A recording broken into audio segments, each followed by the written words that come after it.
Okay, I'll start recording. cool. There we go. I think it's just Awesome. about ready. I think we're ready. So, Marcus, again, thanks so much for joining me. And hey, everybody online. I saw you in the chats earlier, and I'm going to join you. We're having a very special episode today. A couple things. First, we were having some weird weather stuff, and now it's decided to be gorgeous, which makes me laugh because, of course, it's also excruciatingly hot out here. So things could change in an instant. I'll show you kind of the flip between the sky. So we've got gorgeous sunset happening, but then we've got this intense cloud of doom thing going on. So we'll just see. We'll see what's wet. So today what we'll do is we're going to do the garden walk like normal, and then what we're going to do is we're going to jump into story time. I've got a really special story that I want to share with everybody. If you know my story, a lot of you do. My background actually was, as a crisis counselor, but also as someone that was a living caregiver for my grandparents right up until end of life. And it's taken me a few years to be able to share this story because I was really deep in grief, and I'm actually really stoked to share it with you. And Marcus, again, thanks so much for joining me and holding space and facilitating this. This is a big step for me, so thank you. Super happy to be here, Selena. So I just wanted to check in with everybody, and if you've had an interesting week, I'd love for you to share one thing that has been a gift to you. And if you're joining us live, just share it in the comments. I will be joining you from my living room after the garden walk, and I'd love to respond. But yeah, let's get started with the walk. Now, I think it's an interesting time of year because, as a lot of you know who are avid gardeners, this is the time where you finally get to see the fruits of your labor. For those of you who have put in so much time and energy and effort in planting seeds and waiting for them to grow and nourishing them and nurturing them, this is that time where you finally get to see the fruit and enjoy it. And my garden is literally no exception. So these plants are now taller than me, just to put that into context. They're definitely reaching out, and finally their little hairs are starting to come in. So that's an exciting thing. Now I'm curious. Oh, I can't hear you, Marcus. It just came in so clear. Like when you zoomed in on the plant, it suddenly was so clear. And that's what I said. Excellent. One of the things that I've been battling in my garden this whole summer is the ants. So yeah, there's like an ant war going on in my garden right now. So if you guys have any tips on how to handle ants, but organically, that would be amazing. Got a little ladybug hanging out. Oh, and I hear Kitty Waffles. Hey, baby girl. Oh, she's running away. She wants me to open the door. Not yet. So for those of you who follow astrological gardening, we're in the new moon time, which is really exciting. So if you're wanting to do harvesting, obviously that's a great time to do it. We're just getting past the time when planting seeds is not encouraged. So get back to planting if you're going to start your fall garden. These are some of the tomatoes that are finally coming through in our garden, turning from these gorgeous greens to these reds. I'm so excited. We've been eating like kings and queens here. And I actually wanted to show you this. Our tobacco is finally popping through. So these tobacco seeds aren't going to make it through the fall winter. So I'm going to bring them into my indoor garden, and we'll do some more there, grow them out and see what's what. So next season, if you guys want some tobacco seeds, by all means, please let me know. I got those seeds at Summerhill Pyramid Winery a few years ago, and you can use them for ceremonial tobacco use, which I would highly recommend. They also grow really great with the cannabis plants. They're like friends. So consider that as well. Just want to show you these yum, juicy tomatoes. We're going to be making some sauces this week. Very exciting. And my very favorite aromas, they're finally coming in. So we will be eating a lot of tomatoes this fall. My other Roma bush, she's having a good time growing here. And I just wanted to share with everybody, you know, the significance of this episode specifically is I really do want to have a real chat about death and how beautiful it actually can be when you're fully present throughout the process.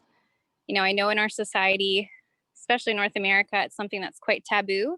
We're very used to shipping off our dying or the people that are, you know, nearing end of life into facilities, which I think for some families is a great option. But for our family, we decided to go a different way. And what I can honestly say is, I know that this story is going to pull at some heartstrings, but I also know that it's going to be inspiring for all of you to really live your life to the fullest. And I'm excited to share with you how cannabis really changed the trajectory of my grandparents' failing health in a way that really gave them quality of life, I should say, at the very end. So I'm excited to share that with you as well. I'm just curious if there's anybody that's watching live right now. Do you guys have aging parents that are maybe starting to show early memory loss or declining health? And maybe you're wondering how you can support them better? If that's yes, please let me know, because in the fall, I am planning on doing a special episode of a death cafe. So we will have a death doula coming on, talking about death and really helping us understand what a normal process it can be.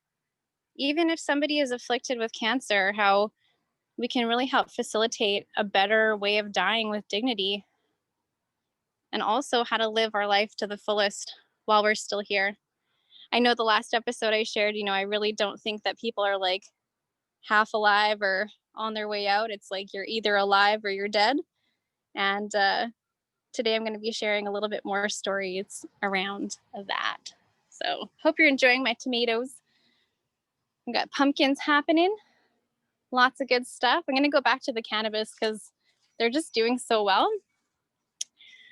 And I'm excited. I've got a few girls that I'm going to be harvesting pretty quick here. Actually, tonight we've got some that are prepped inside. So I'm just going to walk you really quick through my process with the ceremony. What I do is I actually hold their little leaves like hands, and I let them know tonight is the night. And I usually like to wait until it's quite dark, and sometimes even I'll wait till just before dusk.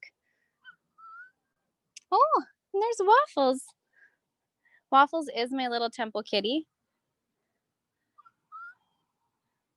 She's chatting and she's asking me to let her in. So Alva, if you're watching, if you want to open the back door, that'd be great. But what I do with the girls before I harvest is I let them know tonight's the night. Now is the time. And I really love to thank you for your medicine. I like to tune in to the plants and I like to ask them how they would like to be harvested. And that might seem kind of weird, but I know for me, once I've made that connection, they let me know, you know, like the ones for this evening, they've asked that we actually don't cut. So what I'm going to be doing is I'm going to be ripping them out by the root. I'm going to be washing the root, and then I'm going to be hanging the plant to dry. Of course, removing the fan leaves first and making sure that that root is dry, but that's how these ones have told me that they'd like to be harvested.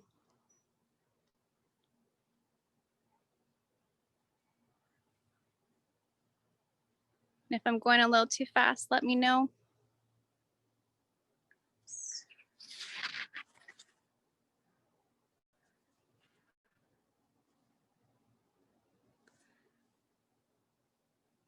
But what I do is I sing them their song.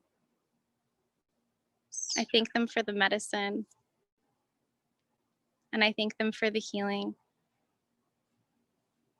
And then once they've been hung dry and they're ready for their next process, what I really enjoy doing is just gently removing those buds, trimming them slightly, and then prepping them to cure.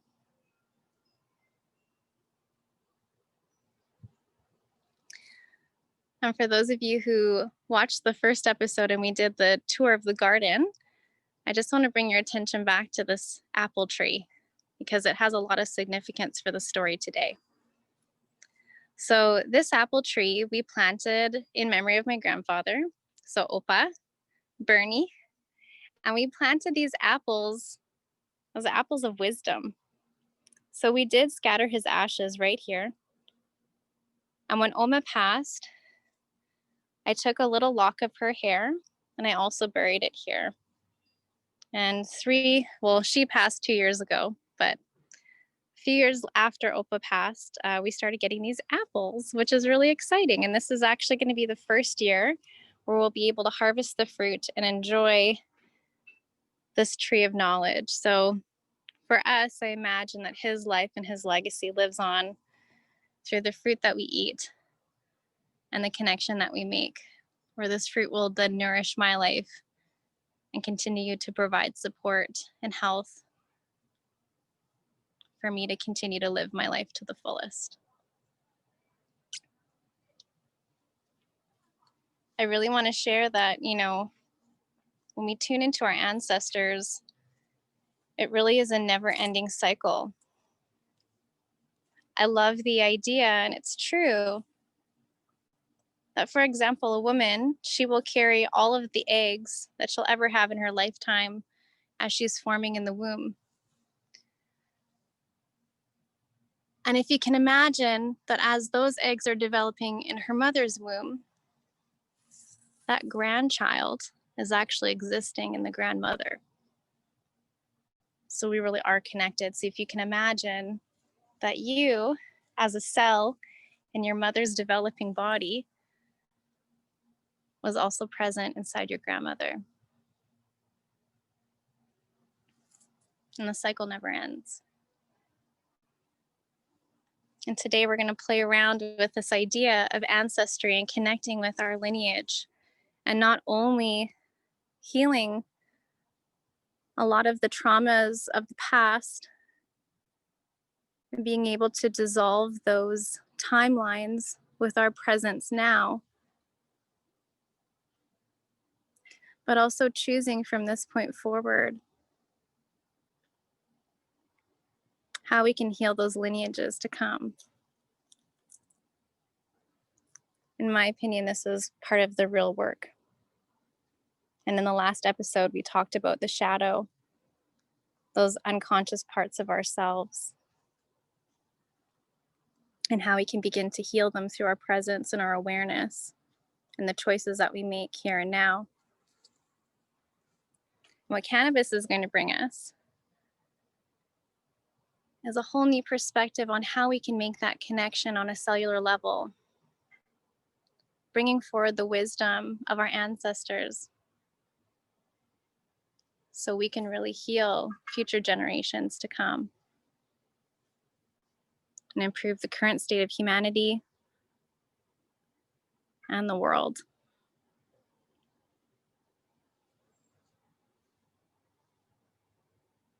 There's a really juicy sunflower that's calling to us over here. So let's go check her out.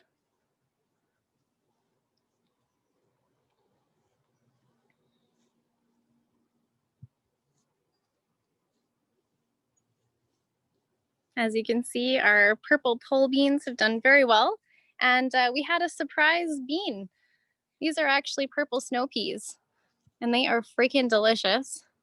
So as you can see, I've left some to seed. So if you guys want any seeds, let me know. This is that sunflower that was calling. And if you can see, it's nourishing the bees, which nourish life for all of us.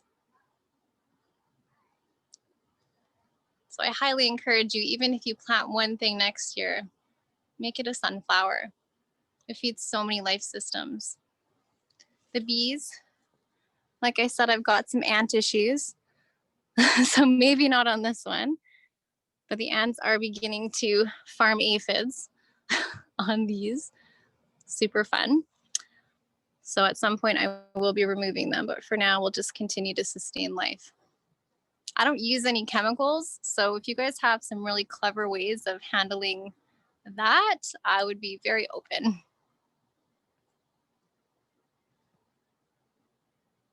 And again, if you guys want some seeds, even for sunflowers, just hit me up. I'd love to share.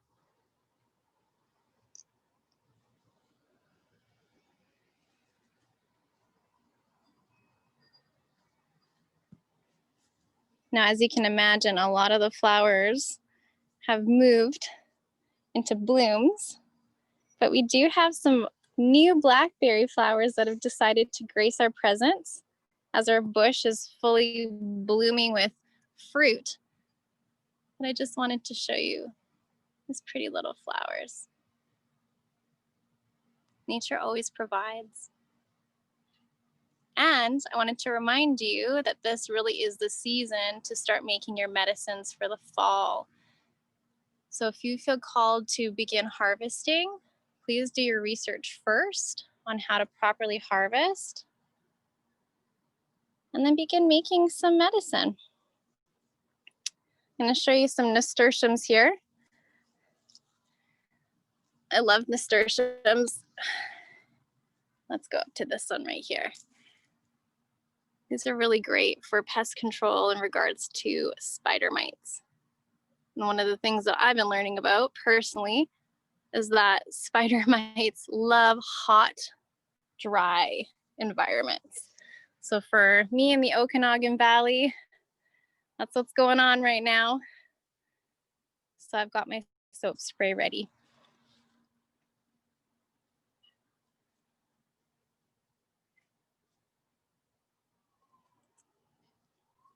So again, you guys, this is a new moon time. So I invite you to set new intentions for this next month's cycle.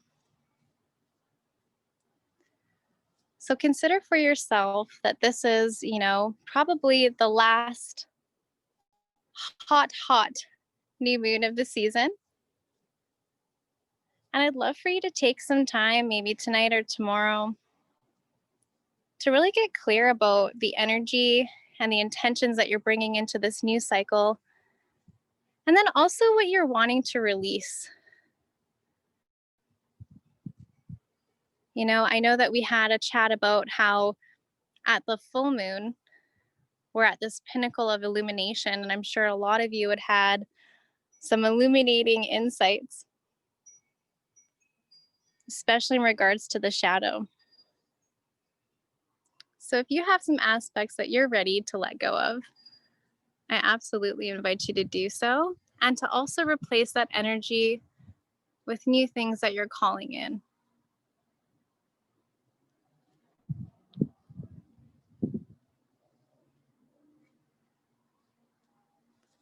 I wanted to show you this gorgeous sunset before it's too late.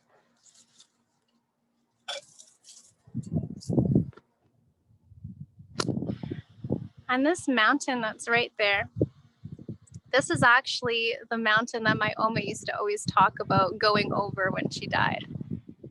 And this was the last mountain that she saw before she took her last breath. It's very significant to me. And I feel really lucky that I get to share it with you guys right now.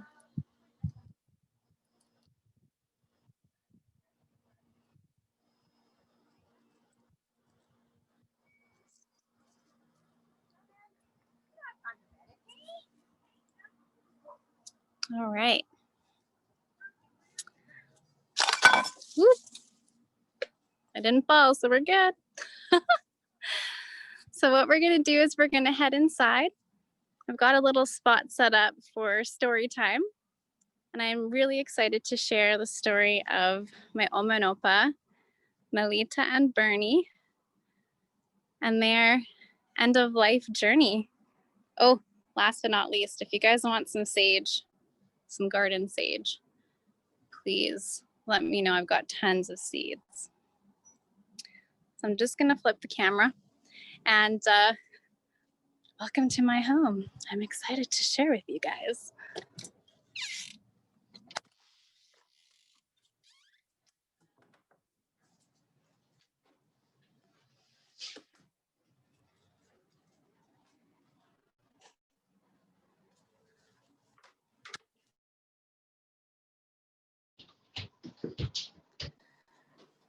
Oh, and I got my garlic braids.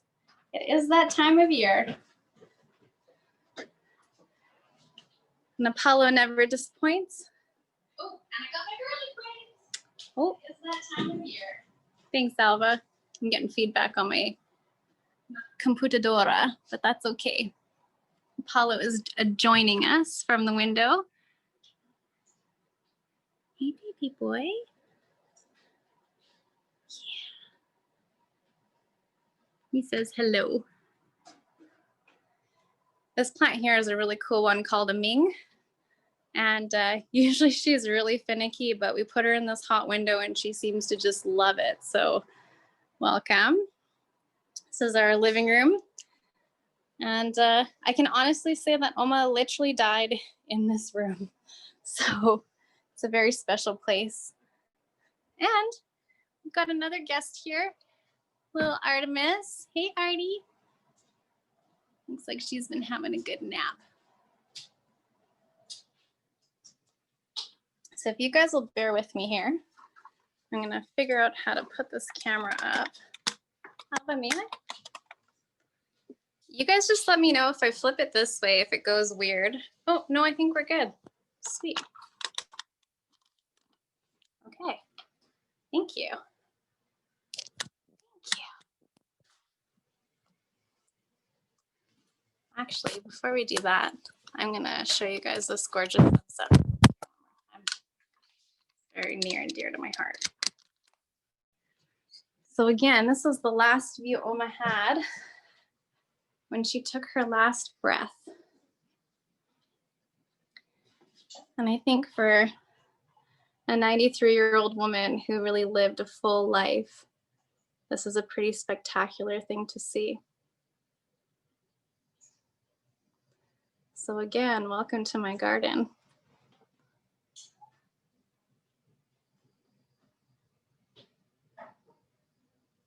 I hope you guys are enjoying this as much as I'm enjoying sharing.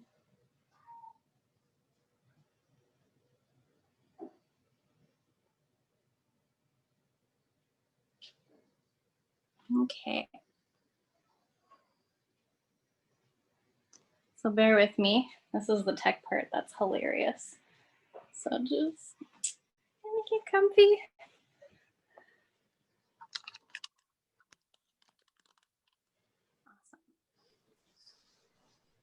Okay. Can everybody see and hear me? Yes. Perfect. Okay. All right. Okay. Welcome, you guys. So I'm just wanting to say hey to a few people here, just because it's been a couple weeks. So JC, I want to say hey. And yes, ladybugs. I actually caught some ladybugs making love in the garden a few days ago. And that was pretty special. I gotta say, with the ants that are farming the aphids and seeing the ladybugs there munching on them, that was pretty rad. Alva saw one of the ladybugs eating the aphids and he said that they eat them like corn. Nature is savage, just like Marcus said in the last episode. It's a little intense. I also want to say hey to John. Welcome. LT Gold 007. I love it. Welcome, welcome. Gary Herman Hobbs, hey. And Matthew Fernandez, thanks so much for joining us again. It's great to have you here. Much love and blessings to you too.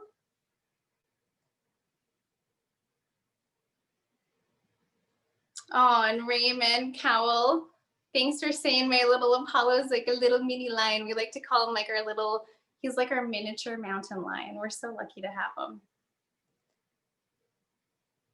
Hey, Donnie, Good to see you. Pika Delphine, nice to see you too. Thank you so much for joining us. James Banks, welcome, welcome.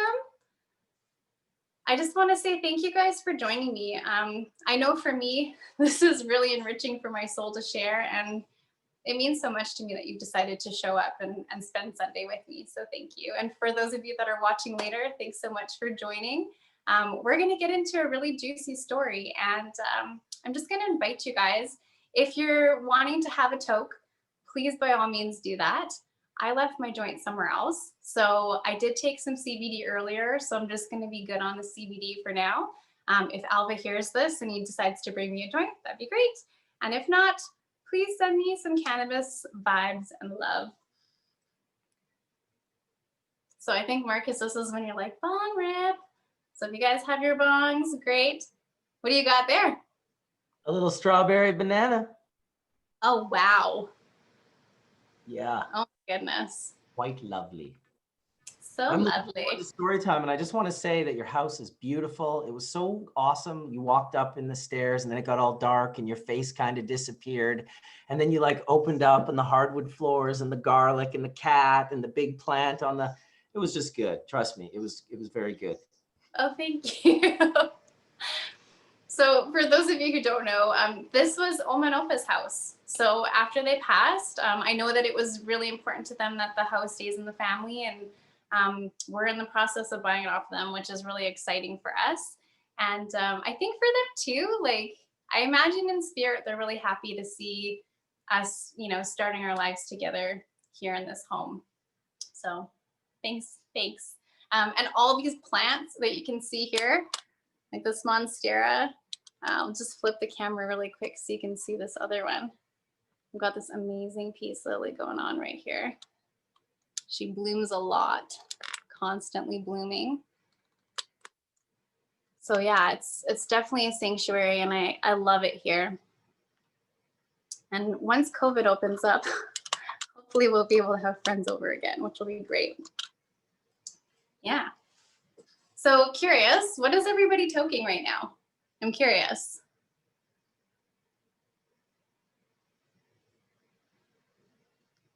Shanzo has strawberry banana as well, very terpy, awesome.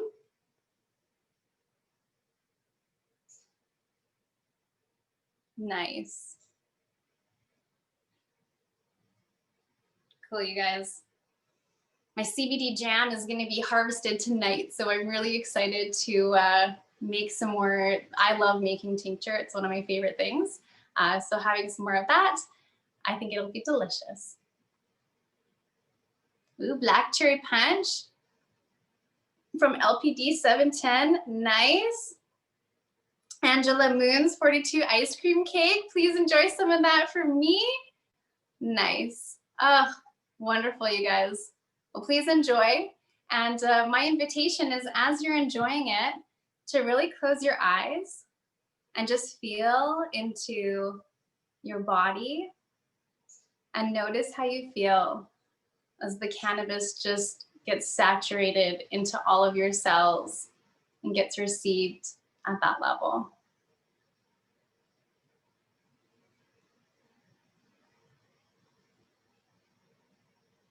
Cool. So like I said, tonight's story is a big one. And I was chatting with my friend earlier about where to start with this story. And I've just decided I'm just going to share from the heart, because that's how I do things. So for those of you who don't know, I did take care of my grandparents for 10 years in this house, along with my partner and a really great small core unit of care support that we were able to afford through a program called Cecil. It's a program in British Columbia anyways, that helps people that are either paraplegic or quadriplegic to direct their own care. And because a lot of their needs were similar to my grandparents, we were able to qualify and get some government funding to be able to keep them at home. Now, I know that this isn't an option for everybody, but it was something that was really important to my grandfather. So my Opa Bernie He, at one point, when I came to visit him one summer, we were sitting at our kitchen table like we always do and having some really serious chats. And he shared with me that his dying wish was to die in his house. And now I was like 22 years old and very naive and quite ambitious, still am. And I told him that I promised I would do everything I could to keep him at home. And we did. My grandmother, Oma Melita, she, oh my goodness, we used to call her mischievous Melita. So if you saw the picture for this episode, you'll know that she is enjoying this delicious popsicle and she's got this like awesome smile on her face and just having so much fun. And I really love that picture because I feel like it really captures her in her full essence, you know, just like she was just joy from the inside out. And she always was having a good laugh, truly. So just always looking on the bright side of life. Now, Oma and Opa, they came from Germany and Poland. So my grandfather was German, my Oma was Polish, and they both did survive the Holocaust. And I know that for both of them, it was a very dark time in their life. For my Oma, she was around 14 years old when the war started.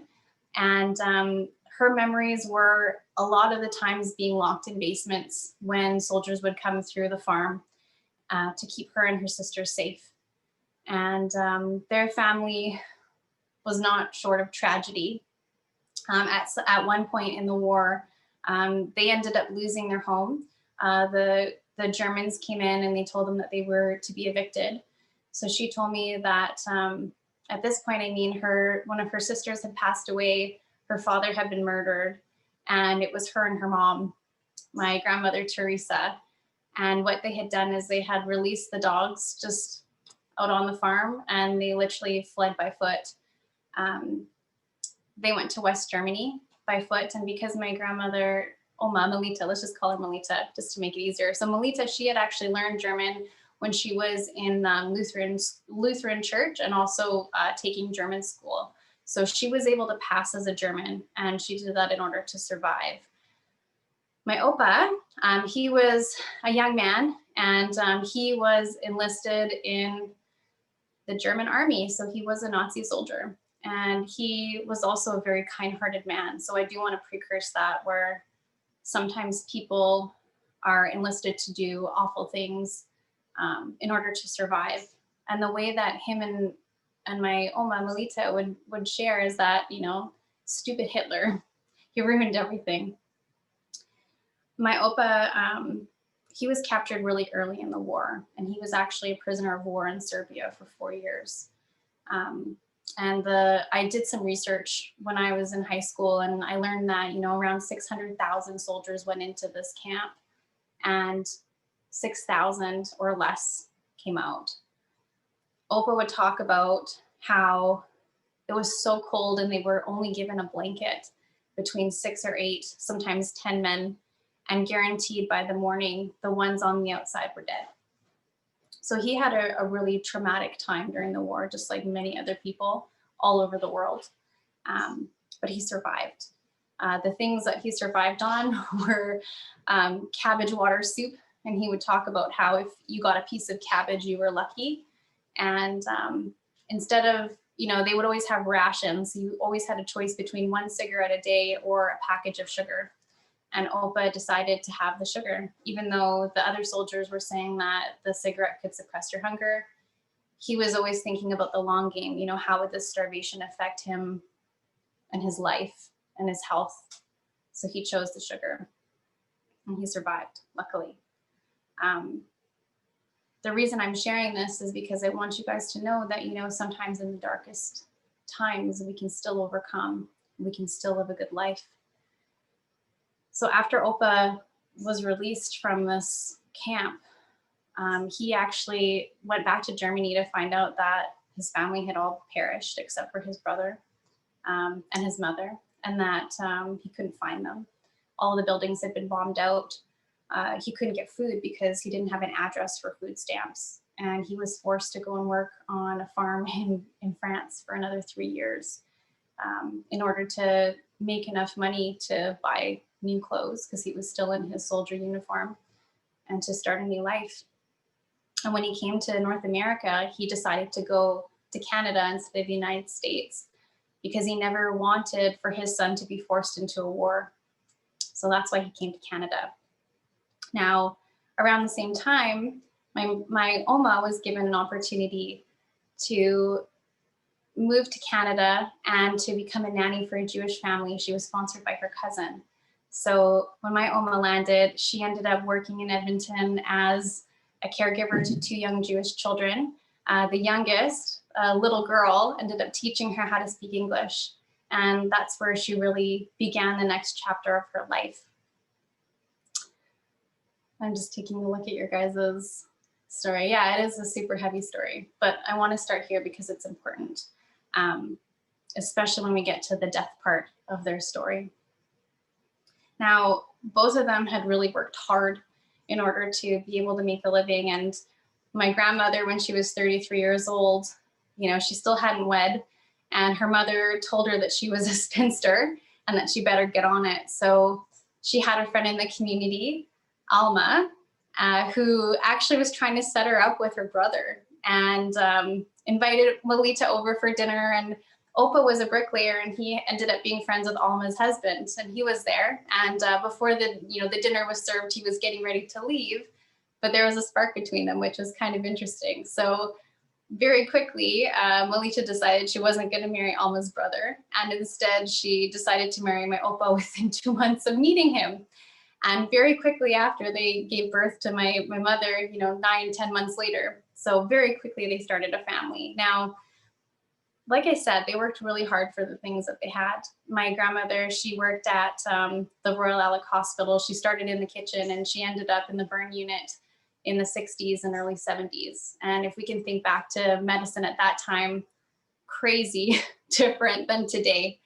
And the methodology was a lot different for helping healing burn victims, but that's what she loved to do. And that was her passion. And that's where she put her focus and attention, was being a mother and also helping these people. Now, fast forward to their retirement, when they decided to come through the Okanagan Valley after Expo 86, and they fell in love with the land. And it reminded them of the old country, but in a good way, and for them, it was an opportunity to start fresh again and to really lay foundations for the rest of their lives. So they bought a lot here and they built their house. Again, Opa was a bricklayer, so there's brick on the house. And they really lived out a good, extra 10, 15 years of glorious days where they were tending their garden and going to the dances in the community and really enjoying life.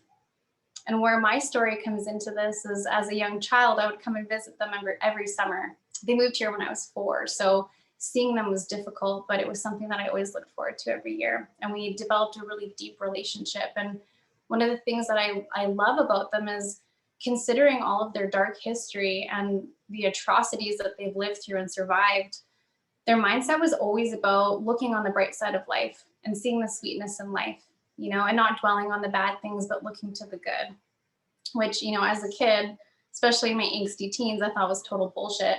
But as I continued to develop and grow, I realized that this was a way to cultivate joy in the now moment, which was really important, especially to them.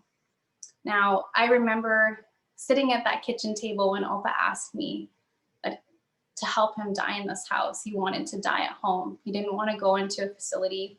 My grandmother, she had begun developing Alzheimer's, and you could notice from her moods that she would get agitated easily. She would get really frustrated with herself and really mad. And I remember this one time looking out at the sunset and seeing her cry in the kitchen and just standing with her because she was so frustrated. She couldn't remember what she was doing. Opa was a very demanding man. He had a lot of, he was very German, and if you guys know German people, there's not a lot of joy there a lot of the times. The humor is quite dry and it's very black and white. Like, I need this now. And it wasn't in a way to be rude, but it was just the culture at the time. Now, Thank you guys so much for being supportive. As I'm telling this, I'm like, oh man, I'm kind of freaked out that I'm sharing all this, but it's important. Um, so I remember standing at the kitchen sink with my grandmother while she was crying and realizing that they needed more help.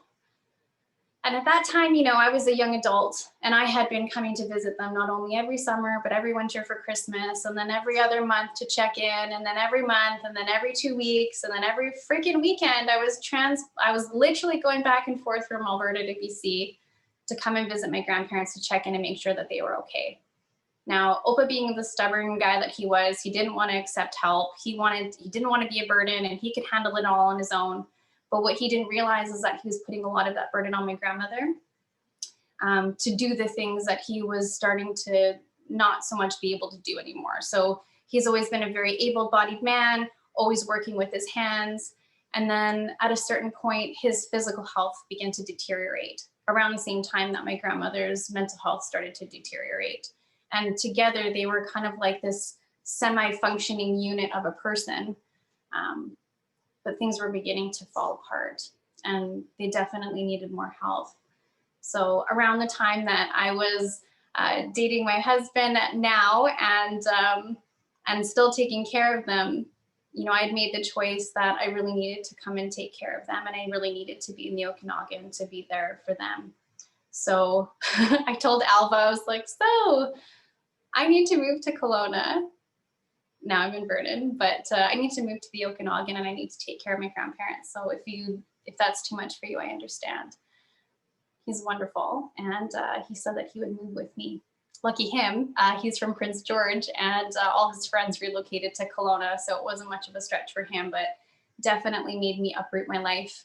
At that time, I was 22, 23 years old, so very young, and I remember the fitness center that I was working at in Edmonton. We had a lot of seniors that were going there, and they knew that this was something that I was contemplating, and they said, don't do it. This is going to be the hardest thing. You don't know what you're getting yourself into. And they were all warning me against it. And being a stubborn-headed me, I decided to do it anyways. And what I can honestly say is I don't regret the choice, but it also, up until this point, has been the most challenging thing I've ever done. So I'm going to just pause there for a second because I have the coolest sunset happening behind me right now that I want to share with you guys just for a second.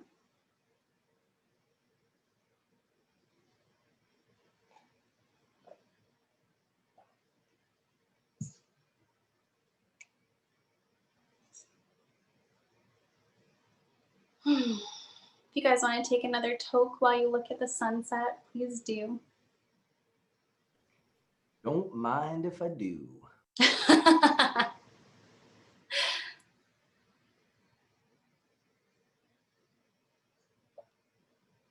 Nature provides just so much beauty, just so much love for us. If only we knew how to slow down and take it all in.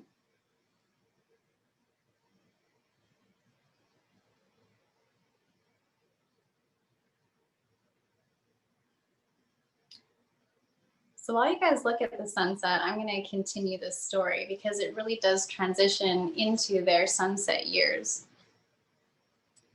Sunset years is another term for end of life, or at least those last years before you transition out.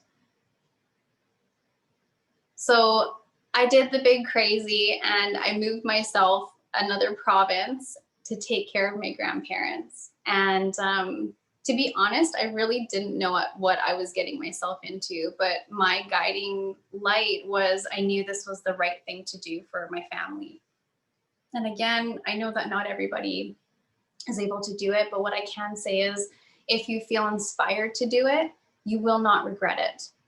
And that's one of the best gifts that I've got from this whole experience is I really love living life with no regrets. And sometimes the hardest choices we make are the best ones. And I know for sure taking care of Oma and Opa 110% has primed me for the rest of my life. Now, if you can imagine with Oma's Alzheimer's and dementia getting worse, being asked the same question multiple times in 5 minutes, and knowing that there's nothing you can do but just be present with the moment and share the answer again and again and again, and maybe get creative with the answer and make it a little fun. That was my approach to this whole thing. And I think that's actually what made me sane throughout the entire process was humor. Oh my God, the darkest of humor will get you through holy shit. And the things that you see, I can honestly say dementia is a hell of a drug. And for any of you who have aging parents or grandparents or family members or people that you love in the community that are afflicted, you know that at any given moment you are dealing with multiple versions of a person. And and that's okay. It really keeps you on your toes and it really keeps you present with what's going on. So I'm gonna flip this camera. Actually, the sunset is so gorgeous. I'll just keep chatting until it's over. But what I can say is, humor and unconditional love is what gets you through. And you do see some pretty crazy things and you do go through some pretty crazy things. But if you can laugh, because there's nothing else to do, I mean, you can cry, but sometimes all you gotta do is laugh. Now, I will tell you, when you start to take care of somebody that you're close with, like a family member, especially when you're living in their house, you really get to know a person. Like you really, really get to know a person. And when I'm talking about the ancestral healing, you begin to notice these patterns and quirks and these things that you have in yourself that not only does your mother or father have, or your sister or brother, but also your grandparents. And you also begin to wonder, like, where did they learn those things from? So I know for me, it was really interesting to watch my Oma get really worked up and have anxiety and see her getting so frustrated. And then watching my mom do the same thing and watching my sister do the same thing and literally witnessing myself do the same thing and being like, oh my God, this shit does not belong to me. This is learned behavior. This is in my cells. This is programmed into me somehow. And I really want to transcend. And especially when you're watching these patterns unfold in front of you, it gives you that pause of like, where did this come from? Like, is this really mine? And do I really need to continue to behave in this way? Or is there a way that I can move beyond it? And I think one of the biggest ways that you can is by being aware first, noticing the patterns that lead to it, and then slowly through awareness, through messing up, and through kind of getting back on the horse, you learn again and you're able to reprogram that. So that was one of the things that I began with my ancestral healing was instead of getting frustrated with what was going on, I really just learned how to breathe and get through it. And I can honestly tell you that cannabis was my saving grace. I would go on my little sanity drives where I would go and have a quick teeny toke for 20 minutes, go and look at something beautiful in nature, come back in, ready to go. And I'm going to give you guys a few funny stories just to kind of lighten it up and share with you how, like, even in the craziest times, if you can learn to laugh, that's the medicine. So one of the fun things I learned about my Oma was that she had undiagnosed IBS.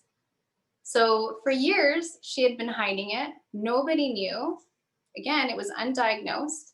And I remember my mom, she had gone back to Edmonton to go and visit my sister. My sister, bless her heart, she was diagnosed with non-Hodgkin's lymphoma at 24 years old. So she was undergoing a chemotherapy treatment then. And I was in between houses, my mom's house with their dogs, Oma and Opa, and then also my own home, trying to make it all work, which was pretty crazy. But I remember my mom had left. I had just gotten back from driving her to the airport, and I come into the house and I'm like, what is that smell? And I ended up going into their ensuite bathroom, and it was like literally shit had hit the fan. It was like everywhere. It was like out of that scene in Dumb and Dumber. I shit you not. And it was one of those things where I was like, oh my God. And I paused and I'm looking and I'm like, what the fuck am I gonna do? So I took a step back from the bathroom. I closed the door. I went outside. I smoked a joint and I was like, what am I gonna do? I had a quick cry, but then that turned into laughter because I was like, well, what the fuck? It's up to me. So I ended up making this like garbage bag suit and then like going into the bathroom and like handling business because that's what you do in those types of situations.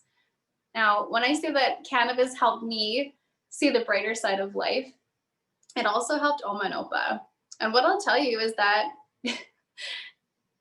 honestly, like life throws you curveballs and it really comes down to how you handle it. I'm glad you guys are enjoying the sunset. It's so beautiful. But it really is how you handle it. And what I can honestly say is without cannabis, I think I would have handled things very differently. But with cannabis, I was able to at least have a good laugh along the way. Now, with Oma, with her dementia, it got to a point where she was doing what's called sundowning. And sundowning is when at this time when it's a beautiful sunset, that energy ramps up as if you're waking up to start the day. And when it's time to get up in the morning, you're exhausted and you want to go to sleep. So it's like their internal rhythm flips. And for somebody that's trying to maintain a house and keep things kind of regular for everybody else, like my Opa, that became really disruptive really fast. So lucky me, learning how to use cannabis was wonderful. At the time, I was working in a dispensary, and there was a wise woman there who was making infused jams and with THC. And it was really cool because she invited me to give Oma a little bit of THC jam, about dinner time.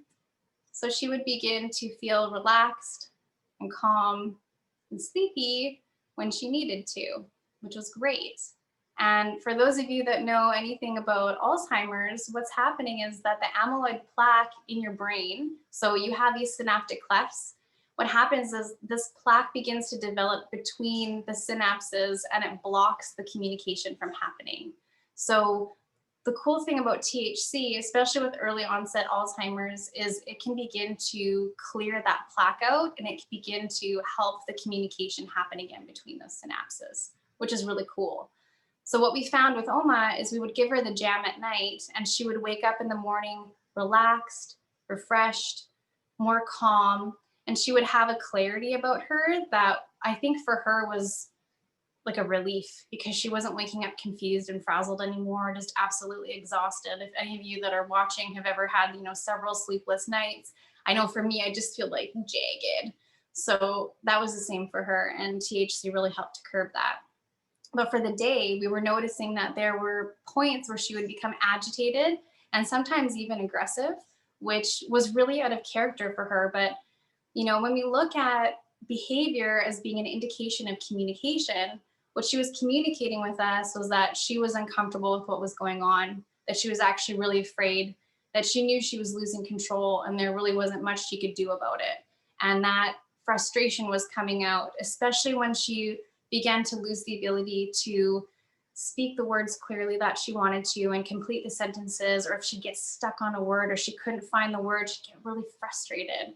So we began giving her CBD in the daytime, which was really helpful for just soothing her, reducing the anxiety, helping her have more of a sunny disposition about things. And it also helped for her if we needed to give her a bigger dose of THC at night, help curb the grogginess that could potentially happen in the morning, which was really great for her. It did a lot of things too. We were giving her the CBD originally as an oil drop, and we moved it into a honey.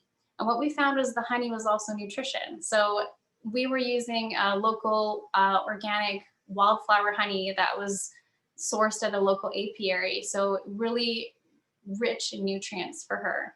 And she enjoyed having her teas in the daytime. So it was really nice to just kind of like slip that into her teas and she was good. So she'd have her little jam sandwiches in the evening and her tea in the daytime, which was great. Now, for her, as things continue to progress, and we're just going to focus on her for a moment, we also noticed that, there's a lot of phases of Alzheimer's, to the point where, she got to a level where she wasn't really able to verbally communicate anymore. And we were really lucky. We had incredible caregivers. One of them, her name is Anya. She is like an earth angel, like she really is. You know, she took the time to not only get to know Oma and Opa, she speaks German, which was really helpful, but she also used to be a kindergarten teacher. So she understood how to play with that mind and to make things exciting and to curb behaviors in a creative way. You know, like there was one day, it was one of her first shifts. Oma was in the neighbor's yard. She had snuck over there. So Anya was watching her. She snuck away from Anya, went to the neighbor's yard, and began ripping up our neighbor's prized flowers. And they're gorgeous flowers. And Anya's like trying to get her to stop. But as she's trying to get her to stop, Oma's getting more agitated and she's getting confrontational and she's getting frustrated and combative, which happens a lot when you're trying to curb behavior by being too direct. So what Anya did instead is she was like, come over here. I've got a secret for you. Come. And Lily just like looking around. And Anya was able to coax her back onto her property by play therapy, which was really creative and awesome. So what I can say is having the right support systems in place was also a blessing. It also gave me some respite because after 8 years of taking care of them, I was freaking exhausted, you know, and it was really helpful. Now, we'll focus on Oma. She passed away just a little over 2 years ago. And what ended up happening for her in your end of life was really interesting. You know, she had lost her ability to speak. She could kind of what's called parrot, so she could kind of mimic what you were saying, but she couldn't get her words out. But she was absolutely still communicating through her behavior. At this point, she had already broken a hip, which caused, you know, even more frustration for her because she couldn't motor around the way that she wanted to. Gave us a bit of relief, to be honest, because we weren't trying to chase her down. But you know, you could tell that things were starting to shift for her. And I went to the Spirit Plant Medicine conference a few years ago and I watched a video by Paul Stamets. And he was sharing how psilocybe cubensis, so psilocybin, can be very helpful for people with Alzheimer's. And just again, you know, like clearing out those pathways and helping create clarity, but also calming the nervous system. And that was paired with lion's mane and niacin. Now, I will precurse this. I'm not a medical doctor. I was going on that recommendation of what's called the Paul Stamets stacking blend. And what we found for Oma was that combined with reishi mushrooms that she had already been taken, actually really helped her improve her quality of life quite a bit.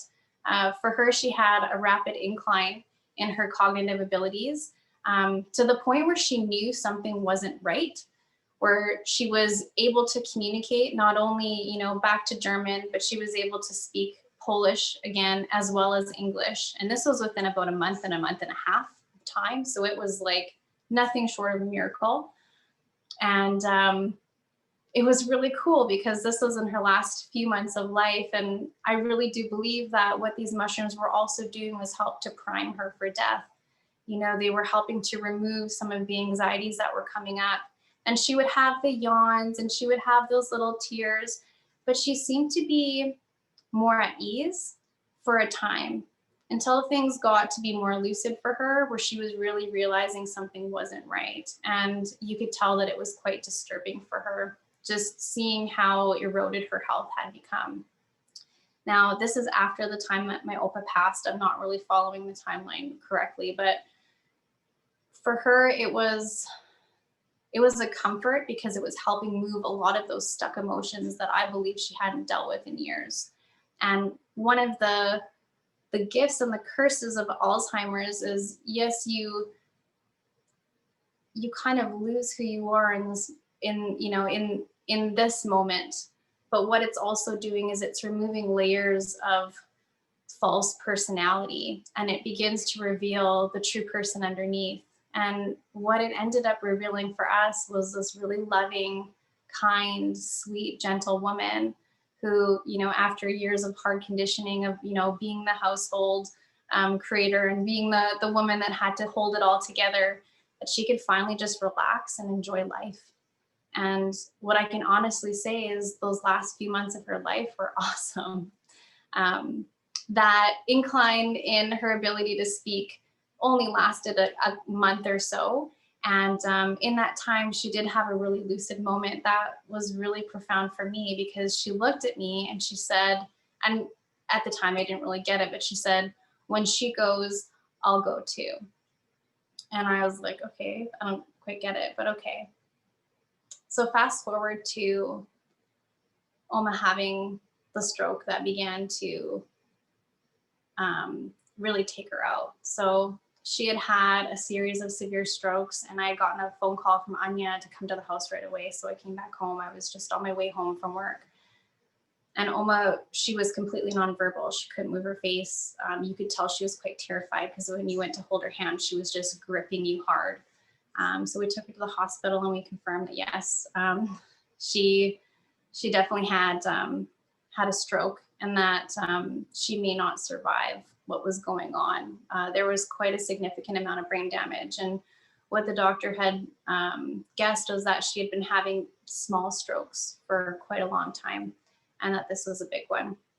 So we were preparing to say goodbye. And it was interesting because for my grandfather, I mean, he died at home, and I'll share that story in a moment. But for Oma, I was really being pushed to put her in hospice, which for somebody with advanced dementia can be very disorienting. And I knew in my heart that it wasn't the right thing to do. So we didn't. And I fought very hard for Melita. And the part that I haven't really shared is if I hadn't advocated so hard, um, Interior Health, BC Healthcare Services wanted to put her in a home for quite a long time, um, just because it was easier on the system. But for her and her quality of life, it wouldn't have been a good fit. And unfortunately, for a lot of seniors, and we've seen this during COVID, those facilities can be absolutely brutal for somebody's quality of life. Oftentimes, people are medicated, often to the point of being sedated, because it's easier for a caregiver to take care of that patient, especially if they're combative. Unfortunately, a lot of the people that are in those facilities, up to 70%, and that was a stat that was given to me by Dr. Natasha Riz, so Tash, up to 70% of them die due to urinary tract infections. And that's something that's very easily avoidable. That's just changing somebody's undergarment when they need it, not when it's time on the schedule for the caregiver. So for us, it was a non-negotiable piece. We wanted to keep her at home. And what I can say is that we had a lot of support from the community nurse. They came out, they were very supportive, and they gave us what I call the death kit, which is basically the kit to keep somebody comfortable before they pass. So you get, several doses of hydromorphone, and you also get anti-nausea medication that you can administer with like IV. And they prep you for being able to administer those drugs. So it was a big learning curve, but we were ready. Now with Melita, we were actually able to keep her quite comfortable at home without those drugs until the very end, which was awesome. So we were using, for example, CBD in her mouth for superficial dehydration, as well as a way to help counteract some of the death anxiety that's very normal for people that are preparing to pass. Because she had already had a lot of exposure to psilocybin in small doses paired with lion's mane, we weren't giving her the niacin at a certain point. She had actually processed a lot of the anxiety before she passed, which was really great. So she was quite comfortable for the most part. Interesting things happen when people begin to die. One of the first things is the dehydration. So the superficial dehydration, we were able to keep that under bay with CBD. What also happens orally is what's called thrush, or like a yeast infection in the mouth. So we were able to use the CBD as an antibacterial, antifungal in that way. We were also using blueberry juice to help, because that also is helpful. Now she was at a point where she wasn't able to swallow anymore. So she was losing water weight every day, and she was also quite frail at this point. So, every day we're emptying her catheter bag and seeing less and less, water coming out. Skin becomes very crepey and eyes become very dry. So having, some eye drops on hand just to keep her eyes moist was really important. And then also having topicals, so creams and lotions available as the skin was becoming crepey, just to get rid of any discomfort that she might be feeling, especially with the dehydration. If you guys have ever been severely dehydrated, you know that your muscles get very sore. Bed sores are something that can happen. Usually they happen in people that aren't being turned often. So the idea is to actually move somebody every 4 hours into a new position so they're not compressing themselves on a certain point and creating a bed sore, which is essentially just, it's like a bruise under the skin that ends up eating through the skin. And once that begins to happen, it's very difficult to stop it. So with the cannabis topicals and with moving her every 4 hours, literally had a timer, we were able to make sure that that didn't happen for her. Other interesting things that happen when people die, your feet are a really good indication. So normally when you're laying in bed, your feet are kind of up, but as you're beginning to go, the feet begin to droop. So that was a really interesting indication as well. And what ends up happening is, for some people, depending on how long it takes them to pass, but this is in seniors, people that are dying naturally, what ends up happening is the heart has a harder and harder time pumping blood to those extremities. So at a certain point, the body knows that it needs to self-preserve, so it stops pumping blood to those areas, which can be really alarming if you don't know what you're looking for. Again, we were really lucky. So we had awesome people supporting us, keeping her at home in the community. And they really walked us through like the hardest, most gruesome parts of what could potentially happen, and then walked us back to the mildest things, just so we were fully prepared. But for Oma, her feet started turning purple, which was really alarming. And you could tell that she wasn't fully comfortable. Now, what I will say is there was a certain point where we did need the pharmaceuticals. And at this point at the stage of this game, we're talking about comfort care. This is not about extending life. So using things like morphine is not bad. She's not going to become addicted to an opiate at this point. It's really about keeping her comfortable. So we did give her a couple of small doses of hydromorphone just to keep her at ease, but she was still coherent, which was great. And we were able to have 11 days together where every night I'm up holding her hands and she's sucking on one of these little, it looks like a lollipop, but it's a little sponge that's dipped in blueberry juice just to keep her mouth a little bit moist, to give her something to do. And I would just sing to her every night and hold her hand and let her know that, she's going to be an angel soon, is the way that we framed it for her. With somebody that had that advanced dementia and Alzheimer's, it was something where sometimes we had to be really selective about the things that we shared with her, just because she didn't have the mental cognition to process it fully. And it can cause a lot more trauma. So that was our experience. Not saying it's right or wrong, but just sharing with you guys what we did. Now, I remember one of the coolest things about watching somebody begin to pass is what I call twilight time. And that's when you really become hyper aware of everything that's going on. Everything from, the small symbolism of things that are showing up to the synchronicities. Like for example, for her, there was one point where Anya, she's also very intuitive. She's like, I think she needs, a pastor or something to just kind of help her with that piece. Oma was a very religious person growing up.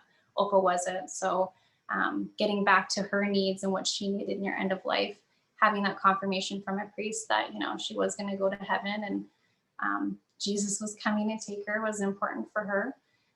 But we had made a call to a local church that Oma had gone to, and there was only one pastor out of 11 that was available that day to come up. So he came up after youth group, and we're at the top of this hill. So he's riding his bike at, crazy hot time in the day. He gets to the top of the hill, gets to our house, and we learned that he actually is the only pastor in that whole church that speaks German. So for her, it was really important for her to hear these psalms in German, and you could just see some of that like fear, anxiety just melt as soon as he began to share those prayers with her and to share those Bible passages. And for her, that's the other thing that we've learned too is, everybody has their own belief systems, especially at end of life, and it's important to respect those. and to honor them and to really set things up in a way that makes sense for them. So I remember after the pastor had visited, she really was able to settle beyond the death anxiety and really just kind of like accept what was happening, which was really cool. And what I'll share with you is, the last day of her being alive, I'm sitting in the window behind us here, and she's looking out, and I told her the story of her life. And I told her, Melita, I promise you that I'll share your story with our grandkids someday, and they'll know the story of mischievous Melita. And you could see this little smile creep on her face. And then I got this text from Anya, because Anya was literally on her way to Germany for her own trip. She was finally taking her holiday after a few years. And it just was really interesting because she was leaving. So this goes back to what I was saying earlier about this moment of lucidity for Oma. And Anya texts me, she's like, is she still with us? I'm like, yes, she is. She's like, will you tell Melita that if she doesn't get her butt in the sky, I'll give her a kick in the butt with me. I need her to come with me to Germany. So I tell Oma what Anya's saying, and we're kind of having a laugh. And no lie, within 5 minutes or less, Oma looked at me, and I'll show you exactly how she died. It was so peaceful. She looked at me right in the eye, and she just did this.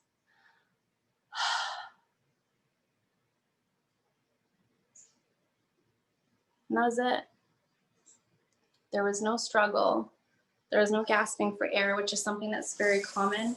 There was no after gasps, which is also quite common because sometimes there's leftover air in the lungs or in the stomach. It was such a peaceful transition. And honestly, like for Melita, I couldn't have thought anything better. And she literally, you could just see her eye gaze go from me to the mountain.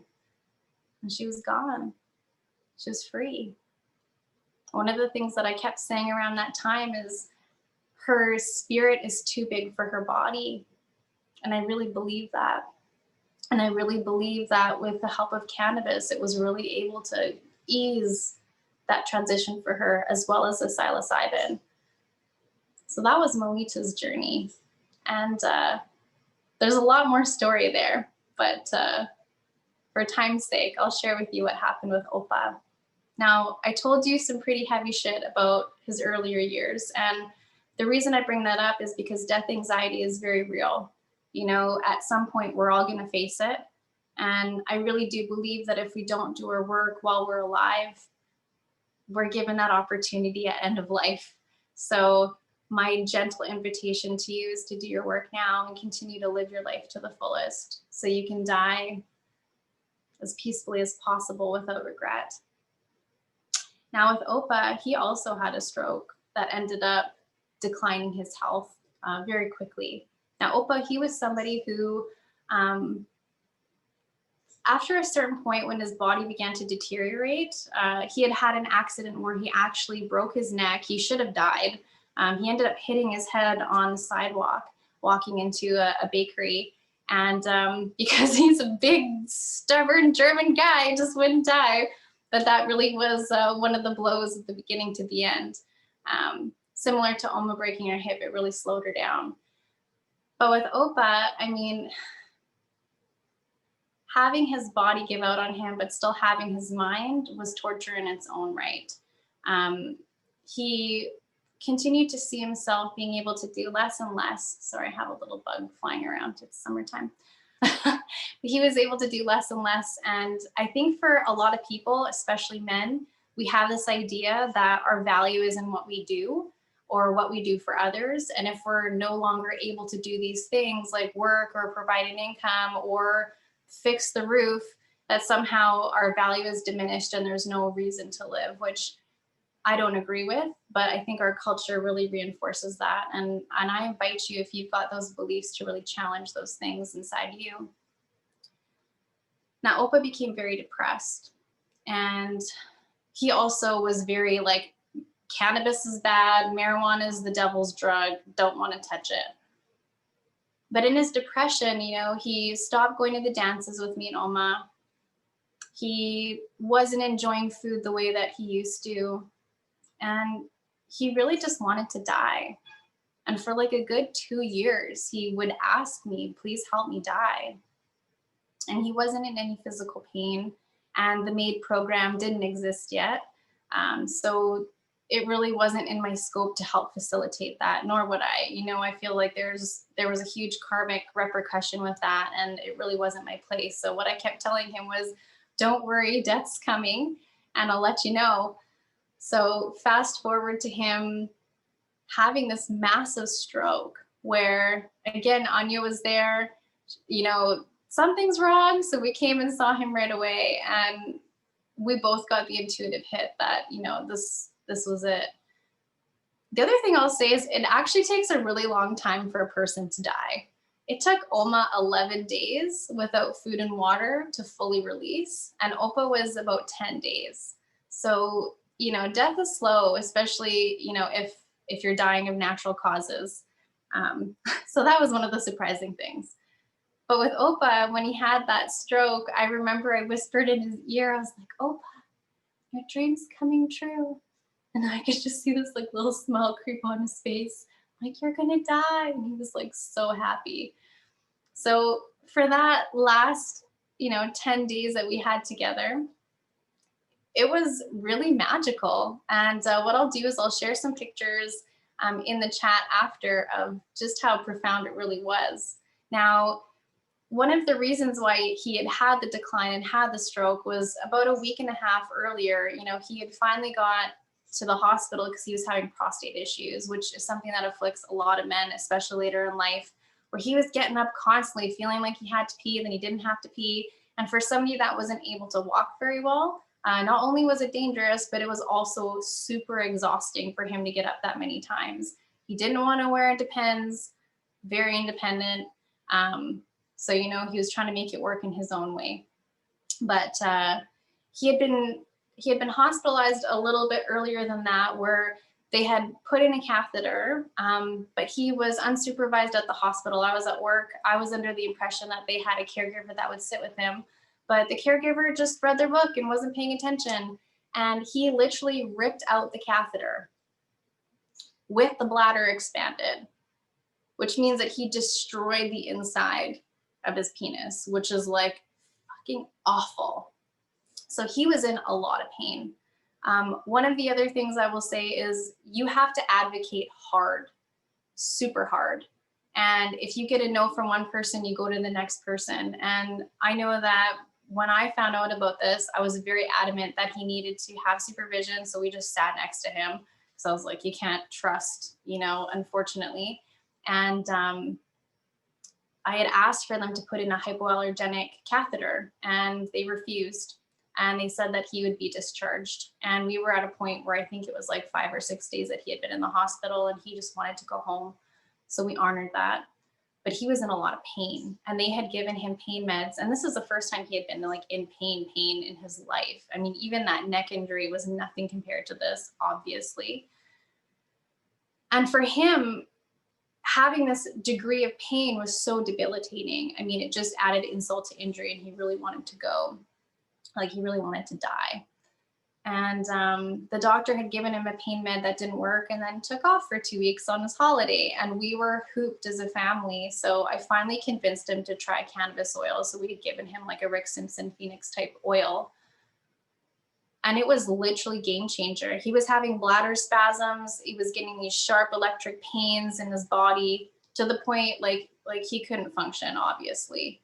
But with one dose of the Phoenix Tears oil, so this heavy concentrate THC oil, the spasm stopped immediately. He wasn't in pain. But not only that, he was able to sleep for the first time through the night in like freaking years. And he was a convert. He was like, it was his favorite thing. So this is like in his last like week and a half of life. And he's like, give me the marijuana oil. We're like, okay. So we're giving him little microdoses so he could still function in the daytime, but have a really great sleep at night. And it gave him a better quality of life. Like, he was cool with it. He was happy with it. Now, that was the coolest thing, because even though he had had a stroke, he became nonverbal. He also decided himself that he didn't want to eat. So he was the one that actually chose to not eat or drink. He wouldn't let us put anything in his mouth except for the marijuana oil, which I thought was really interesting. For being a stubborn old German guy, being open to this at end of life was literally a miracle. Now, one of the other things that happens when people are preparing to die, especially when they have time like this, is what's called moments of lucidity, where, you know, they're looking like they're on their way out, then all of a sudden they like, it's like they're back and they're present and they're talking to you, and it's very direct, which was wonderful. So by day 3 of him refusing to eat, he was like up and talking to us, which was really cool. We had a friend come over, and he, you know, he knew that he was on his way out, and we felt it was important to do something to commemorate him while he was alive. So we had put together a celebration of life ceremony, also called death rites in the shamanic spiritual world, but we framed it as a celebration of life. And what was happening was the woman that was the celebrant, she's also a medium. So she's somebody that can communicate with spirit, and she was bringing forward some information for us to really add to an altar space for him. Now, like I said, he had really lost his faith a long time ago. But one of the things that came through that was interesting was his mom. And the woman that was doing the celebration of life ceremony, Lois, she had said, his mom's telling us that there's like a Viking ship in the house, but I can't call it a Viking ship. And what she was drawing on was this Norse god tradition of sailing into the next. So the term Viking, you know, in that tradition was a derogatory comment. But we were looking for this ship, which was really cool. So mom's like, I know where it is. I'll go get it. She like pulls out this ship out of the garage, and actually I have it. I'll just show you guys. We still have it on our china cabinet here. Let's see if I can do this. Boop, boop, boop. Right there. You can see it kind of hiding behind the plants there. So we pull out this Viking ship, and we put it on his altar. And, you know, other things that we were doing to commemorate him, he loved chocolate. He was always about sweet and happy life. He really loved, you know, wine. He always wanted to have somebody to enjoy a glass of wine with him. Not because he liked to get drunk, but because he really liked the camaraderie and the community around it. So we had that on his little altar. And I remember, you know, we did this wonderful celebration of life, and you know, he was really, he seemed to be very at peace with us. And like I said, he was in a lucid state, so he was quite participatory with it, which was really cool. But after he had taken a nap, so this was in the afternoon, you know, the universe opened up and blessed me with a bit of reprieve, which was my favorite weather, which is the sun showers. So when it's sunshine and raining outside, and I was called to go into the backyard, into the garden, and just like literally stand there and let this warm rain down on me. And it was nearing sunset. And I thought it was just so crazy because in the distance, there was this, it was like, it literally was the Viking ship sailing off into the sunset. And also in the Norse tradition, if you guys, you know, watch, you know, any of the Thor mythology, there's this idea of a rainbow bridge that brings you from one level up to the next with the 3 worlds. And I was like, oh my God, this ship, it's in the sky. It's so cool. I have it here. I'll show it to you guys in the live chat. Let me just pull it up. It was just so crazy. And this was one of those things where I realized that, you know, when you are dying and also living, you're literally in the driver's seat every step of the way. Let's see if I can add this picture because I'd really love to share it.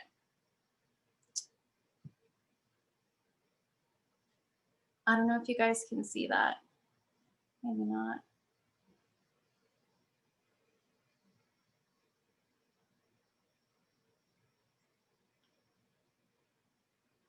Oh shoot. Well, you know what, you guys? If you go to my Instagram, I'll pop it up there afterwards. So if you go to Selena Sativa, I'll pop it in there after. But literally, the ship in the sky was so crazy. So I got so excited. I was like, oh my God. So I ended up going upstairs, and I it was still sun showering, and I was so excited. I was going to tell Opa, and then I looked out his window, and there was literally a double rainbow outside of his bedroom window, which I thought was just like amazing. So for me, that was really affirming that, even though we live our lives like, life is happening to us, it really shared with me that, these incredible synchronicities happen because we're actually in the driver's seat of everything. And the reason I wanted to share that with you guys is because I want to invite you to really live your life in the driver's seat of your own experience, creating it as you go. Now, for Opa, we had a wonderful few days left. And the reason why I brought up his intense beginnings of life is because, just like a lot of people, that death anxiety did definitely creep in. And I remember one of his last nights alive, he got into this like feverish state where he was like speaking in old German and nobody knew what the heck he was saying. And he was very, very upset. And I didn't speak German, but I knew how to sing German songs and I knew how to say, I love you. So what I ended up doing was just, I kept repeating to him, I love you. You're safe. Like, I'm here with you. And I was holding his hand while he was going through this terror. And this is before we had psilocybin. So this was 5 years ago now.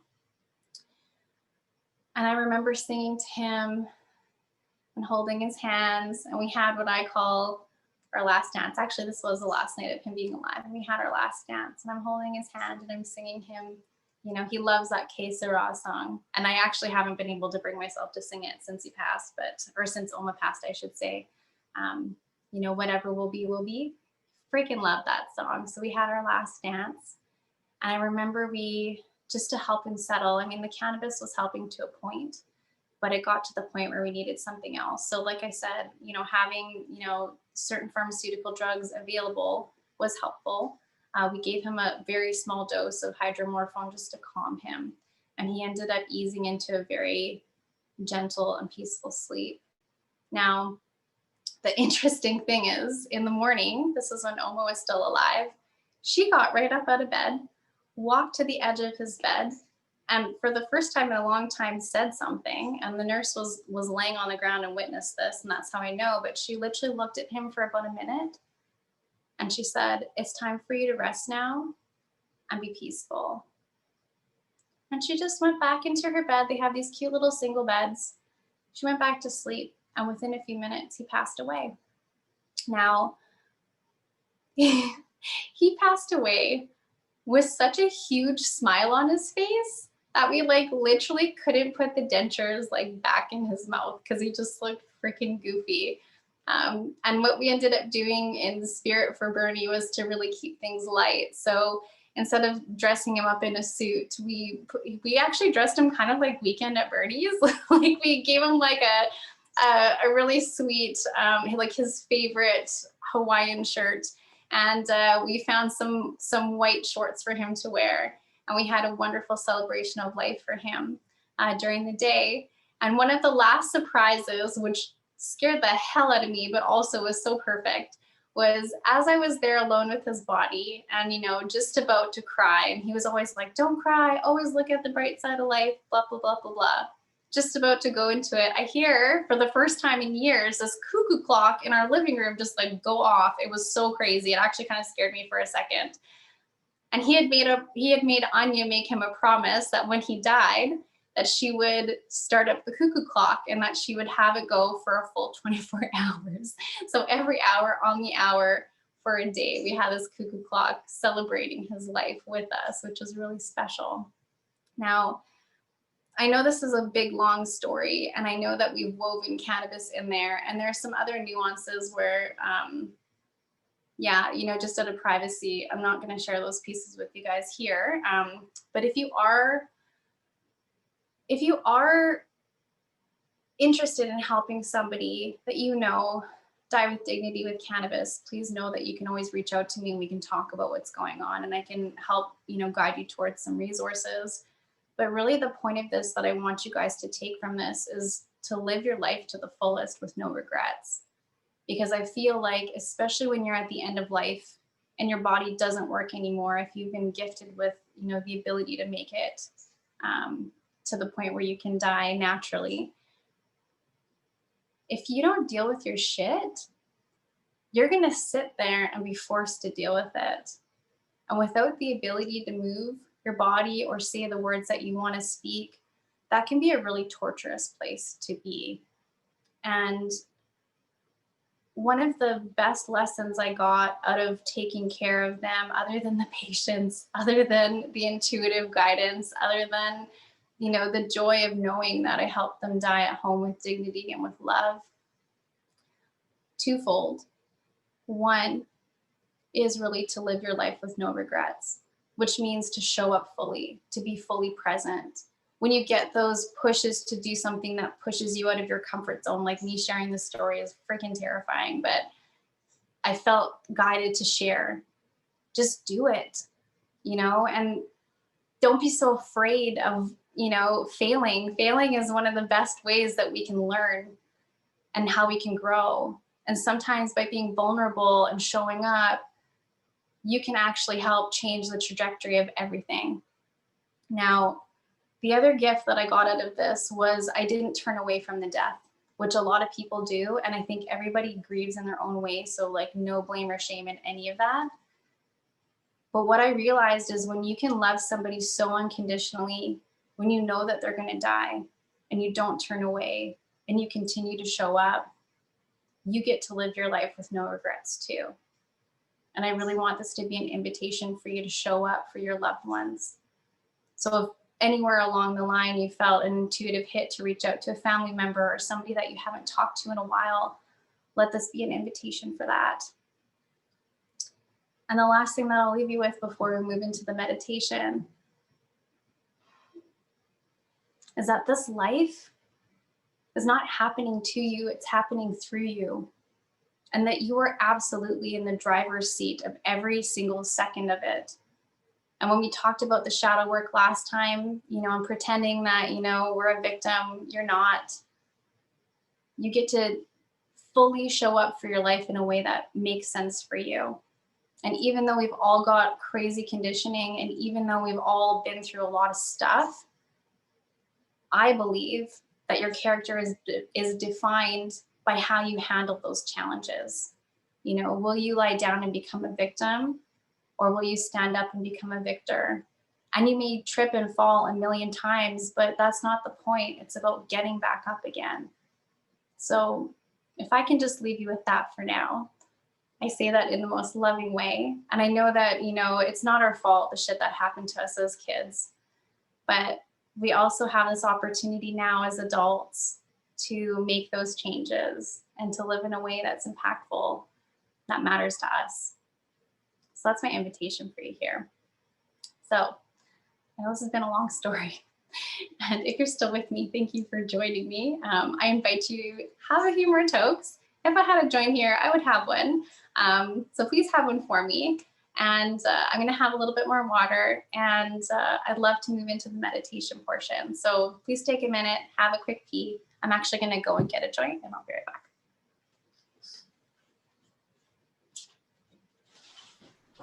Well, I guess I'll hold it down for a few seconds while Selena's off going and getting some more water.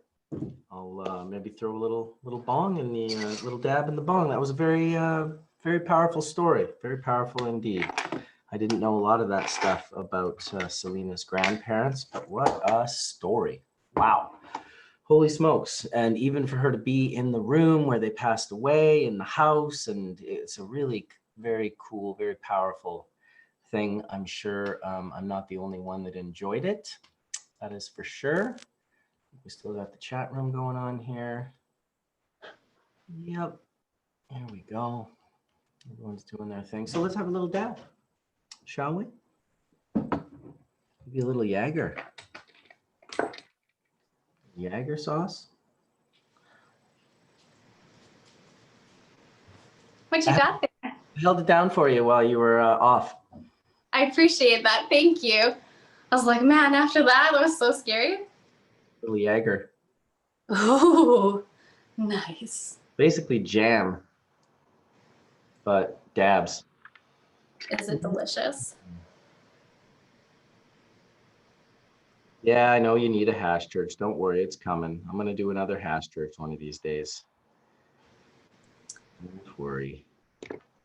I've just been really enjoying your show, and I also really enjoyed the Dragonfly Earth Medicine series that they did there. I think they did 5 or 6 shows there. That was, it's just really nice to not have to be responsible for all of it, but to still get to enjoy some quality information. Beautiful garden. My wife wants seeds from your garden big time. She was like, those tomatoes look amazing. Oh, thank you. Definitely grown with love. Do you guys have a garden out there? Yes and no. We have enough space, that's for sure. I've been kind of waiting to get a greenhouse, but I think I'm just going to maybe next spring build some, square pots like you got there, and go from there. You know what? I was like so surprised at how you can create a garden with so little. Like the the wood that we have there for those square gardens, that was all gifted to us from a friend in the community. And literally, we just like went on Pinterest, got an idea, and went for it. And then I have a friend that's got a great living soil company in the region. So we just had him deliver a bunch of soil, and now we're set. Beds and soils, you're laughing. Totally, and that's sustainability. Like I know once COVID hit, I got a big intuitive push to just like secure your stash and secure your food yourself. And the best way to do that is just grow it, grow your own. Totally. Then you know what's in your food. I think a lot of people were feeling that once this COVID-19 thing hit. A lot of people were like, I want to grow plants. I want to grow food. So thanks for the inspiration walking us through your garden. I'll let you lead the meditation now. I'm happy to share. Thanks, you guys, for showing up and enjoying it with me. So I hope everyone had a great toke. I know I did. For me, the scariest part is over. This is one of my favorite parts. So what we're going to do now is we're going to go into a meditation where we connect with cannabis on a spiritual level. And we're going to go into our own ancestry. And we're going to begin to heal from that place. If you don't know what I'm talking about, that's okay. Imagine, like I was saying in the beginning, that we are a continuous lineage of all of those that have come before us. And through our actions here and now today and how we live our life, we then affect generations in front of us, creating this amazing evolutionary timeline that we are a part of, and we are a link in a never-ending chain. As long as we don't kill ourselves as a human species, I think we're pretty good. And I think we're going to be okay. I really like to look on the positive side of things. Sometimes we overcome adversity by facing the challenge that we're being met with. Now, I really want to just get everybody to just like move your body a bit if you haven't, and get comfortable and get into a position where you really feel the surface beneath you. If you want to lay down for this, you're more than welcome to, but if you're somebody that falls asleep during meditation, probably best not to. And what I want to do is I just want to invite you to close your eyes and begin to take a few deep, conscious breaths.